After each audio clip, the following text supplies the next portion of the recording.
ইয়ামিন আর তার বন্ধুদেরকে নিয়ে আমি যে গত ভিডিওটা করেছিলাম সেখানে বোধহয় আমার একটু ভুল হয়েছিল। আমি আগস্টকে কয়েকবার বোধহয় মার্চ বলেছিলাম, আমাকে ক্ষমা করো। আমার আজকের ভিডিওর উদ্দেশ্য হচ্ছে বাংলাদেশের একজন প্রখ্যাত বুদ্ধিজীবী ফরহাদ মজারকে নিয়ে এবং তাকে ঘিরে তার বক্তব্য এবং তার স্ববিরোধিতা। আমার মনে হয় আমি কিছুটা তোমাদেরকে বলতে পারবো এবং কী কারণে আমি এই ভিডিওটা করছি, ভিডিওটা শেষ হলে তোমাদের কাছে পরিষ্কার হবে। শুরু করি। ফরহাদ মজার খুব সম্ভবত 12ই আগস্ট কিংবা 13ই আগস্ট একটি ভিডিও আপলোড করে আগামী 15ই আগস্টকে কেন্দ্র করে আওয়ামী ফ্যাসিস্ট মহাপরিকল্পনা রুখে দিন নামে একটা ভিডিও আপলোড করেন। তোমরা প্রথমে একটুখানি শোনো যে উনি কী বলছেন। প্রথম 5 মিনিট উনি কোনো গোপন সূত্র থেকে বা কোনো খবর পেয়েছেন, যাতে করে আমার মনে হচ্ছিল, আমি বলতে পারবো না এক্স্যাক্টলি তার মাথায় কী চলছিল, কিন্তু সেগুলো তোমরা ভিডিওটা যদি পুরোটা শোনো, আমি 5 মিনিট 30 সেকেন্ডের একটা ক্লিপ তোমাদেরকে শোনাচ্ছি অল্প একটুক্ষণ। আওয়ামী লীগকে লোকে কিন্তু ঘৃণা করে, তার মানে এই নয় যে শেখ মুজিবুর সবকে ঘৃণা করে। এটা আমাদের ভাবা। উনি পরিষ্কার বলছেন যে আওয়ামী লীগকে মানুষ ঘৃণা করে, তার মানে শেখ মুজিবকে ঘৃণা করে না। সেটা তো উনি বলতেই পারেন। তারপরে উনি এই ভিডিওরই 7.5 মিনিট থেকে 8.5 মিনিটে এই বয়ানটা বলেন। চূড়ান্ত রক্তক্ষয়ের 5 দিনের মাথাতেই যে আওয়ামী লীগের সমাবেশ করার অধিকার এবং 15ই আগস্টকে ঘিরে শোক দিবস পালন করার অধিকার তাদের আছে, এবং সেটা আমাদের কোনোভাবেই তোমাদের কিংবা বাংলার জনগণের কোনো ঠিক হবে না তাদেরকে বাধা দেওয়ার।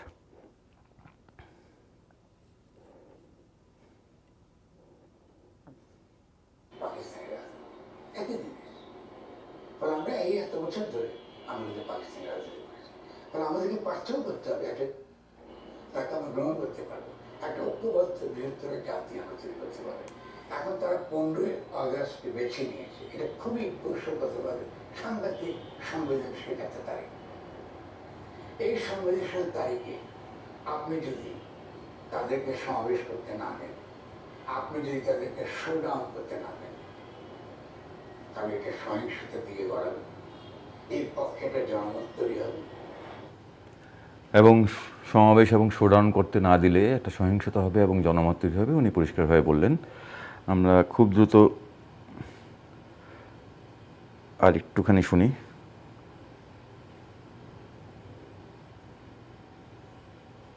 আমাদের যারা অত্যন্ত সুবিবেচনা যাদের মধ্যে আছে, যারা প্রজ্ঞা ধারণ করে, তাদেরকে আমরা বোঝাতে পারতাম সব কথা যে আমরা শেখ মুজিবের যে 15ই আগস্টের ঘটনা, তার জন্য আমরা শোকাহত, কিন্তু আমরা কোনো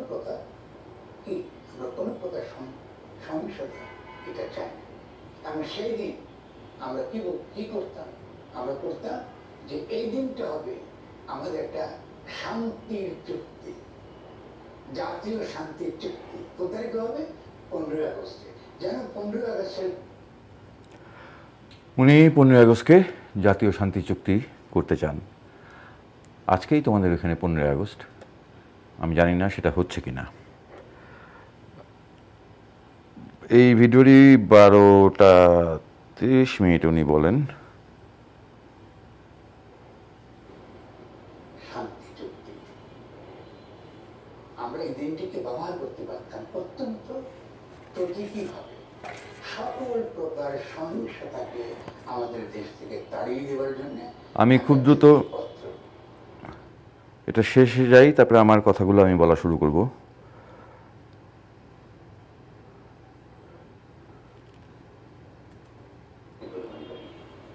আমরা তো এইভাবে রাজনৈতিক পরিবর্তন মনে করি রং, শেখ মুজিবকে মহানায়ক বানাবো। আমরা তো এইভাবে রাজনৈতিক পরিবর্তন মনে করি রং, শেখ মুজিবকে মহানায়ক বানাবার শর্ত তাকে হত্যা করার মধ্যেই তৈরি করা হয়েছে। ফ্যাসিজম বাংলাদেশে গড়ে উঠেছে শেখ মুজিবুর হত্যার মাধ্যমে। খুব পরিষ্কারভাবে উনি বলছে 15ই আগস্টের যে ঘটনাটা ঘটেছিল, রাজনৈতিক পরিবর্তনের এই প্রক্রিয়াকে উনি সঠিক মনে করেন না, এটা রং। এবং 15 মিনিট 43 সেখানে উনি পরিষ্কারভাবে বলল ফ্যাসিজম বাংলাদেশে গড়ে উঠেছে শেখ মুজিবকে হত্যার মাধ্যমে। তার এই বক্তব্যগুলো সে দিতেই পারে, আমার প্রশ্নটা সেখানে না। আমার প্রশ্ন হচ্ছে, আমি বিগত 40 বছর ধরে তাকে পাঠ করতে করতে বড় হচ্ছি। তাকে আমি মোটামুটি বলি, ফরহাদ মজহার হচ্ছে এমন একজন রাজনৈতিক চিন্তক বাংলাদেশে এবং কবি এবং বুদ্ধিজীবী, যার পাঞ্জাবির 5টা পকেট।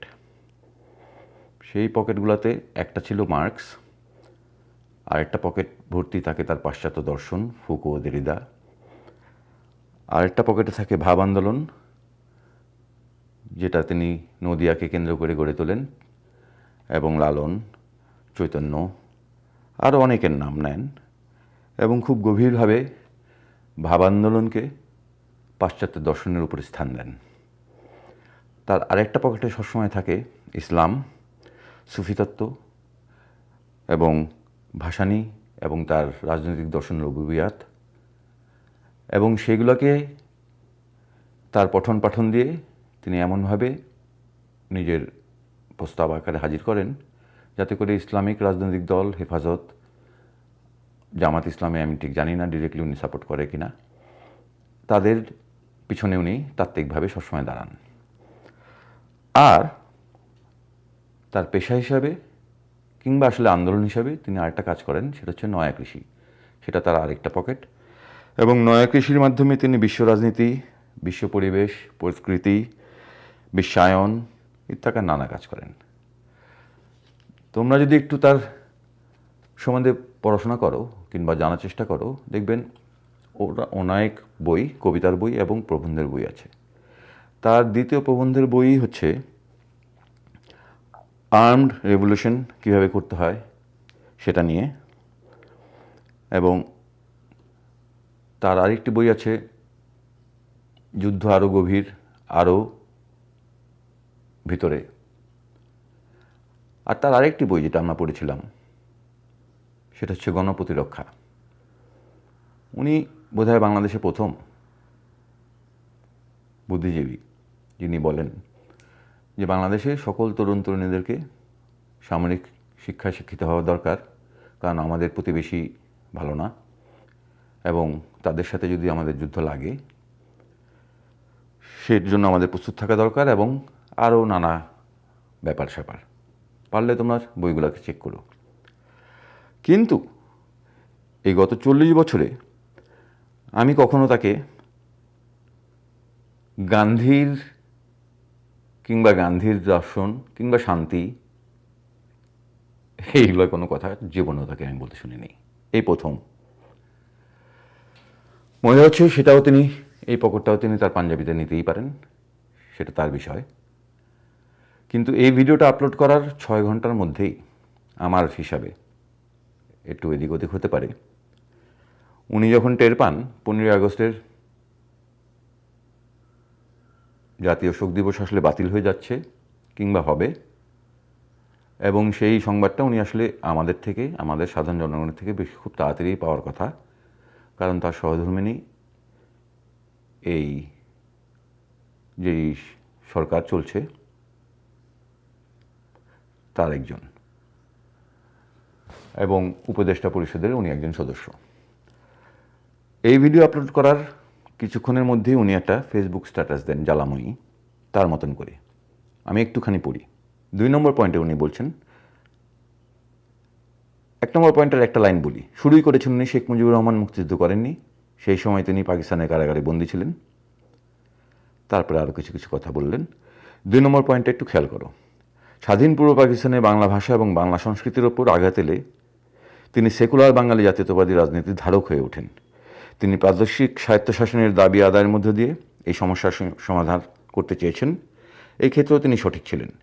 কিন্তু বাংলাদেশ স্বাধীন হওয়ার পর সেকুলার বাঙালি জাতীয়তাবাদ একটি ফ্যাসিস্ট মতাদর্শে পরিণত হয় এবং ইসলামকে তার অপর বা দুশ্মন হিসেবে প্রতিষ্ঠিত করে।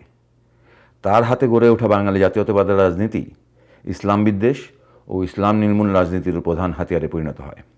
ফলে বাংলাদেশে একদিকে ভাষা এবং সংস্কৃতি এবং বিপরীতে ইসলামের মধ্যে যে বিভাজন, বিদ্বেষ ও বিখণ্ডীভবন ঘটেছে, তিনি সেই বিভাজন ও বিভেদের প্রতীক, জাতির প্রতীক নন। খেয়াল করো, উনি কিন্তু শেখ মুজিবকে দায়ী করছেন এখানেই ফ্যাসিস্ট হিসাবে। যদিও বা শেখ মুজিব বাকশাল করার কারণে ফ্যাসিস্ট রূপান্তর হয়, সেই পয়েন্টে উনি উল্লেখ করেন না। উনি উল্লেখ করেন যে বাংলাদেশে বাঙালি জাতীয়তাবাদ এবং ইসলামকে মুখোমুখি করার প্রতীক শেখ মুজিব, সুতরাং সেটাই ছিল একটা ফ্যাসিস্ট মতাদর্শ। বাঙালি জাতীয়তাবাদ মতাদর্শটা পরিষ্কার হয়ে বলছে, আমরা মনে হয় ভুলে যাওয়ার ঠিক না। তিনি বলেছিলেন তার ভিডিওতে 15ই আগস্টের হত্যাকাণ্ডের পরেই বাংলাদেশে আওয়ামী লীগের বা বাংলাদেশের রাজনীতিতে ফ্যাসিস্ট মতাদর্শের আবির্ভাব ঘটে। 5 নম্বর পয়েন্টে চলে যাই আমি। এই গাঠনিক প্রক্রিয়ার ফল হবে নতুন রাজনৈতিক জনগোষ্ঠী হিসাবে বিশ্বসভায় বাংলাদেশকে নতুনভাবে হাজির হওয়া। শেখ মুজিবুর রহমান এই নতুন বাংলাদেশের প্রতীক নন, প্রেরণাও নন। জাতির জনক একটি প্রাচীন সামন্তীয় ও পশ্চাৎপদ ধারণা। জুলাই বিপ্লব শেষে শেখ মুজিব রহমানের অতীত ইতিহাসে পর্যবেসিত করেছে জাতির জনক বা শোক দিবসের নামে, তাই ফ্যাসিস্ট শক্তিকে পুনর্জীবিত করার কোনো যুক্তি নাই। শেখ মুজিবুর রহমানের ঐতিহাসিক অবদান এখন ইতিহাসবিদরা নির্ণয় করবেন, ব্লা ব্লা ব্লা। শেষ 2টা লাইন খেয়াল করো। অতএব ফ্যাসিজম কায়েমের সকল উপায় ও হাতিয়ার চিনুন। জাতীয় শোক দিবস ও জাতীয় ছুটি এখনই বাতিল করুন। 6 ঘন্টা আগে তার ভিডিওতে তিনি উদাত্ত আহ্বান জানালেন আমাদের সবাইকে 15ই আগস্টকে আওয়ামী লীগকে শোডাউন করতে দিতে, তাদেরকে শোক দিবস পালন করতে দিতে এবং সেই দিনে একটা শান্তি চুক্তি স্থাপন করতে। গান্ধী মঝার, আমি সরি ভেবে তাকে বলার জন্য, 40 বছর আপনি এরকম কোনো কথা কোনো দিন বলেননি। কী কারণে তিনি এই পকেটটা তার পাঞ্জাবিতে অ্যাড করলেন আমি জানি না, কিন্তু দ্য রিজন আমি তোমাদেরকে এই জিনিসটা এইভাবে একটু হয়তোবা ঠিক শোভন হয়নি, কিন্তু আমি বলছি এই কারণেই, এই যে পরিবর্তনের মধ্যে দিয়ে এই দেশ জাতি যাচ্ছে, আর এই সময় যদি তোমরা বাংলাদেশের বুদ্ধিজীবী, সংস্কৃতিসেবী, সুশীল, মধ্যবিত্ত কিংবা উচ্চবিত্ত, এলিট এবং প্রিভিলেজদেরকে না চিনতে শেখো এবং তাদের নানামুখী রং, নানামুখী তাদের পরিচয়, কথার সাথে কাজের কোনো রকমের সঙ্গতি না থাকার যেই দীর্ঘ ঐতিহ্য তারা রাখে, সেগুলোকে যদি তোমরা সজাগ দৃষ্টিতে চোখ কান খুলে না রেখে চলতে থাকো, আমি অনেক আশঙ্কিত যে তোমরা তোমাদের কাঙ্ক্ষিত লক্ষ্যে পৌঁছাতে পারবে কিনা। এই ভিডিওটা আমি এখানেই শেষ করতে পারতাম, কিন্তু দের ইজ এ ভেরি আরেকটা সুন্দর জিনিস আমি ভিডিও করার আগেই পাই। আরেকজন বুদ্ধিজীবী, যাকে তোমরা হয়তো ফরহাদ মজারের মতন গুরুত্ব দিয়ে দেখো না, আমার বন্ধু সেলিম রেজা নিউটন, রাজশাহী ইউনিভার্সিটির যোগাযোগ এবং সাংবাদিকতা বিভাগের অধ্যাপক, সে একটা স্ট্যাটাস দেয় একদিন আগেই। সে লেখে, শেখ মুজিব ছিলেন 2 জন। প্রথমজন স্বাধীন বাংলাদেশের অবিসংবাদিত স্থপতি, দ্বিতীয়জন খোদ সংবিধান জখম করে একদলীয় শাসন কায়েম করার একনায়ক। একনায়ক শেখ মুজিব সমস্ত রাজনৈতিক দল নিষিদ্ধ করেছিলেন, নিজেদের 4টা ছাড়া সমস্ত সংবাদপত্র নিষিদ্ধ করেছিলেন, বিচার বিভাগের স্বাধীনতা বিনষ্ট করেছিলেন এবং নাগরিক স্বাধীনতা খর্ব করেছিলেন। একনায়ক শেখ মুজিবই প্রথম ব্যক্তি যিনি মুক্তিযুদ্ধের সাথে বিশ্বাসঘাতকতা করে গণতন্ত্রকে ধ্বংস করে 72-এর সংবিধানকে ক্ষতবিক্ষত করেছিলেন 1975 সালের 25শে জানুয়ারি তারিখে 4র্থ সংশোধনের মাধ্যমে। মুক্তিযুদ্ধের লক্ষ্য ছিল গণতন্ত্র, বাকশালের একদলীয় একনায়কতন্ত্র নয়। আমাদের মিডিয়া বলতে গেলে 1991 সাল থেকে শুরু করে 2024 সাল পর্যন্ত 33 বছর ধরে একতরফাভাবে প্রথম শেখ মুজিবের ব্যক্তি পূজা করে গেছে, জেনে অথবা না জেনে ফ্যাসিবাদের পথ রচনা করে গেছে। অথচ একনায়ক শেখ মুজিব নিয়ে একটা কথাও বলেনি। একনায়ক হাসিনা এই আদি একনায়ক শেখ মুজিবেরই সুযোগ্য কন্যা, এই সত্য মুছে ফেলা যাবে না, এমনকি 15ই অগাস্টেও নয়। 24-এর চলমান গণঅভ্যুত্থান প্রবাহে বাংলাদেশের বিক্ষুব্ধ মানুষ এমনি এমনি শেখ মুজিবের মূর্তি ভাঙেনি। ধন্যবাদ নিউটন কিছু চরম সত্য কথা অল্প কথায় বলার জন্য। তবে আমার আপত্তি শুধু প্রথম সেন্টেন্সটায়, শেখ মুজিব ছিলেন দুইজন। আমি বিশ্বাস করি না কোনো মানুষ দুইজন মানুষ হয়। সায়েন্টিফিক্যালি, এস্থেটিক্যালি, স্পিরিচুয়ালিটি যেভাবেই দেখি আমরা, মানুষ কখনো দুজন হয় না। যদি মানুষের রূপ চেঞ্জ হয় তবে সেই চেঞ্জ হওয়ার শর্তটা তার ভিতরে আগেই থাকে। আমি যদি বেঁচে থাকি, আস্তে আস্তে যেই বয়ানটা আমরা শুনেছি অনেক বছর, সেটা হচ্ছে শেখ মুজিব দুইজন, ৭১-এর আগের মুজিব এবং ৭১-এর পরের মুজিব। আমি চেষ্টা করব পুঙ্খানুপুঙ্খভাবে, নির্মোহভাবে ৪৬ সাল থেকে ৭১ সালের মুজিবকে এমনভাবে তথ্য দিয়ে উপস্থাপন করতে, যাতে করে এটা মনে না হয় যে ৭২-এর 10ই জানুয়ারি যেই মানুষটি এদেশের মহানায়ক হিসাবে পাকিস্তানের জেল থেকে মুক্তি পেয়ে বাংলাদেশে আসে এবং সে কোনো এক দুর্বোধ্য কারণে এক নায়কে পরিণত হয়। আমি এরকম টার্নিং পয়েন্টে বিশ্বাস করি না। সে যদি একনায়ক হয়েই থাকে তাহলে সেটার বীজ তার ভিতরে আগেই ছিল। আশা করি আমি তোমাদেরকে ওটা খোলাসা করে বলতে পারবো। আজকে এই পর্যন্তই। তোমাদের বিজয় হোক। তোমাদের চেষ্টাকে আমি সর্বাঙ্গীভাবে বিদেশ থেকেই সাপোর্ট করি। খোদা হাফেজ।